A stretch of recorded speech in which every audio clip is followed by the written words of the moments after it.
Hello every one, രേഷ്മയാണേ.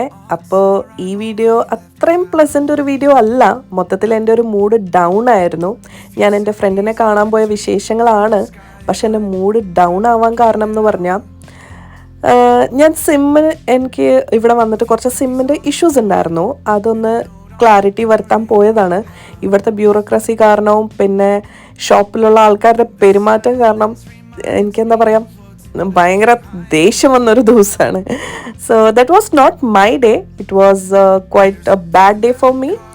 അപ്പോൾ ഞാൻ വിചാരിച്ചു എന്തുകൊണ്ട് നമ്മളെ ഫ്രണ്ട്സിനെ കണ്ടുകൂടാ, ഫ്രണ്ട്സ് ആണല്ലോ നമ്മളെപ്പോഴും ചിയർ അപ്പ് ചെയ്യുന്ന ആൾക്കാർ.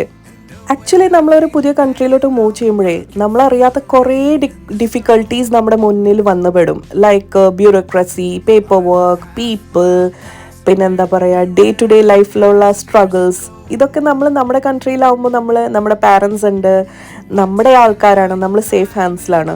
നമ്മൾ വേറെ ഒരു കൺട്രിയിൽ വരുമ്പോൾ ആദ്യം തന്നെ നമുക്ക് അവിടുത്തെ രീതികളൊക്കെ മനസ്സിലാക്കാൻ തന്നെ ഒരു വലിയൊരു സമയമെടുക്കും.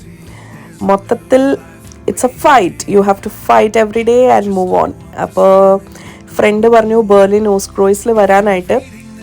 ഇവൻ മാത്രമേ അവൈലബിൾ ആയിരുന്നുള്ളൂ, ബാക്കി എല്ലാവരും ബിസി ആയിരുന്നു with work and everything else. അപ്പോൾ ഞാൻ കുറച്ച് നേരം അവിടെ വെയിറ്റ് ചെയ്തു. പിന്നെ അവൻ വീഡിയോയിൽ വരുന്നില്ല എന്ന് പറഞ്ഞു. അവൻ്റെ ഫേസ് കണ്ട് അവന് കുറേ ഫാൻസ് കിട്ടും അത്രേ. അങ്ങനെ അവൻ ഇത്തിരി ഓവർ കോൺഫിഡൻ്റ് ആയിരുന്നു. പക്ഷേ ഞാനവനെ വീഡിയോയിൽ എടുക്കും. അപ്പോൾ ഞങ്ങൾ ഷവർമ കഴിക്കാൻ പോയി നിയോ കോളിൻ സൈഡിൽ. എക്സാക്ട് ലൊക്കേഷൻ പറയുകയാണെങ്കിൽ ഹെർമൻ സ്ട്രാസയിലാണ് ഈ ഷോപ്പ്. പുറത്ത് ഒരു ബാനർ ഉണ്ട്, ഞങ്ങളത് കണ്ടിട്ടാണ് പോയത്. ലൈക്ക് ഷവർമ €3.5 ഉണ്ടായിരുന്നുള്ളൂ. ഫൈനലി ഞാൻ അവനെ മാക്സിമം ട്രൈ ചെയ്യുന്നുണ്ട് വീഡിയോയിൽ കൊണ്ടുവരാനായിട്ട്. ഷവർമ അടിപൊളിയായിരുന്നു കേട്ടോ.